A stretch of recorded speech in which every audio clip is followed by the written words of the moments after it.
तो दोस्तों, भारत और मालदीव को लेकर कई सारी खबरें इस समय चल रही है और मैं आपको सारी कुछ चीजें बिल्कुल बारीकी से बता भी रहा हूँ। इसके साथ साथ हम लोग एक जागृति फैलाने का काम भी कर रहे हैं और बता रहे हैं कि हमारे पास भी मालदीव का एक अच्छा ऑप्शन मौजूद है। लेकिन दोस्तों, इसी बीच कुछ ऐसी चीजें भी निकलकर सामने आई है जिनके बारे में आज आपको जानना जरूरी है और ये चीजें काफी लोगों की अभी तक जानकारी में नहीं थी। दरअसल हम लोगों ने कल ही एक वीडियो में डिस्कस किया था कि देखिए, प्रो चाइना गवर्नमेंट तो मालदीव के अंदर बन चुकी है, लेकिन ऐसा कुछ ना हो कि नए प्रोजेक्ट्स के नाम पर चाइना को कोई ऐसी जमीन मालदीव के अंदर अपने हाथों में मिल जाए जिसका इस्तेमाल वो बिल्कुल श्रीलंका वाले हम्बनटोटा पोर्ट की तरह कर पाए, क्योंकि ये फ्यूचर में हमारे लिए बिल्कुल भी सही नहीं हो सकता। रिसेंटली हम लोगों ने देखा कि बहुत सारा दबाव बनाने के बाद बड़ी मुश्किल से श्रीलंका इस बात के लिए माना कि ठीक है, अगले 1 सालों तक चाइना का कोई भी स्पाई वेसल या कोई भी नेवी का वेसल उनके बंदरगाह पर डॉक नहीं करने दिया जाएगा। लेकिन अभी भी मालदीव की प्रॉब्लम एज इट इज है। मालदीव श्रीलंका का एक ऑप्शन बन सकता है चाइना के लिए, जो कि स्ट्रेटेजिकली वैसा ही इम्पोर्टेंट है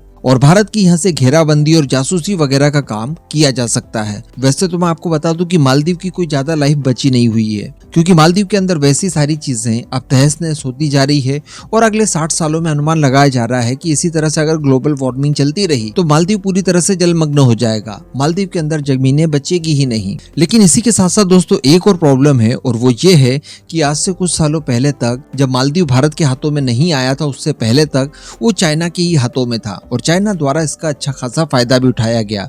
और आपको जानकर आश्चर्य होगा कि ऑलरेडी चाइना द्वारा मालदीव का एक पोर्ट अपने नाम करवा लिया गया है और वो भी पूरे 50 सालों की लीज पर। जी हाँ, जिसे कि इस समय रिपोर्ट में भी मालदीव का हम्बनटोटा कहा जा रहा है। दरअसल पिछले कुछ सालों में श्रीलंका हो, पाकिस्तान हो, लाओस हो, कंबोडिया हो या फिर अफ्रीका के अलग अलग कुछ देश हो, इन सभी को कर्ज के जाल में फंसाकर, बीआरआई के जाल में फंसाकर इनकी जमीनें हड़पना, इनके पोर्ट वगैरह एक्वायर करना, ये सारा कुछ काम चाइना कर रहा था। लेकिन इन्हीं सब चालसाजियों से मालदीव भी अछूता नहीं है। मालदीव के ऊपर भी जितना टोटल कर्ज है उसका 40% अकेले चाइना का कर्ज उसके ऊपर चढ़ा हुआ है और इतना कर्ज काफी है इस समय की मौजूदा गवर्नमेंट को अपने अंगूठे के नीचे रखकर उनसे काम करवाने के लिए, क्योंकि मालदीव शुरुआत से ही भारत के हाथों में नहीं रहा है। काफी लंबे समय तक जरूर रहा है, लेकिन उससे पहले वो चाइना का एक तरह से गुलाम ही हुआ करता था। दरअसल मालदीव के अंदर एक राष्ट्रपति होता था जिसका नाम था अब्दुल्ला यामीन। इसकी गवर्नमेंट के दौरान, जैसा कि मैंने आपको बताया, कि मालदीव ऑलमोस्ट चाइना का गुलाम ही हुआ करता था। तो अब्दुल्ला यामीन द्वारा अपने देश का बिल्कुल भी ध्यान नहीं रखा गया और अपने हितों को ध्यान में न रखते हुए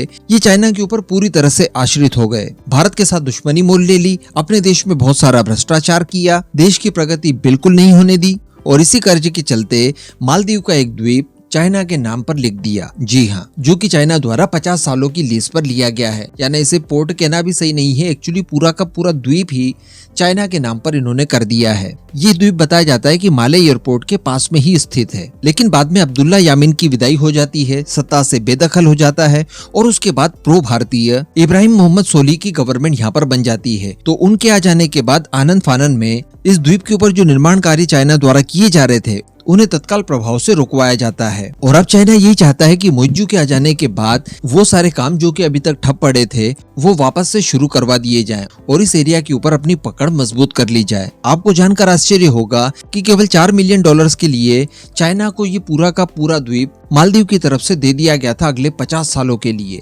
दरअसल ये मालदीव की राजधानी माले के एकदम निकट में स्थित एक द्वीप है जिसे फेतुफिन्नोलू कहा जाता है। और दिसंबर 2016 में अब्दुल्ला यामीन की गवर्नमेंट में पर्यटन मंत्री रहे मूसा जमीन ने खुलासा करके इन सारी चीजों के बारे में बताया कि देखिए, राजधानी के बिल्कुल नजदीक और अंतर्राष्ट्रीय हवाई अड्डे के बिल्कुल नजदीक वाला द्वीप चाइना को दे दिया गया है 50 सालों की लीज पर। दरअसल चाइना की एक कंपनी को बेल्ट एंड रोड इनिशिएटिव के चलते इस द्वीप को पट्टे पर दिया गया है। तो कहने का मतलब चाइना की प्रेजेंस अब इस इलाके में मोइज्जू की वजह से बढ़ने वाली है और ये जो सारा कुछ घटनाक्रम हम लोग इस समय देख पा रहे हैं ये जानबूझकर किया गया है। मैं आपको शुरुआत से कह रहा हूँ, ताकि भारत से दुश्मनी हो जाए और उसी दुश्मनी की आड़ में चाइना की एंट्री कराना सुगम हो जाए।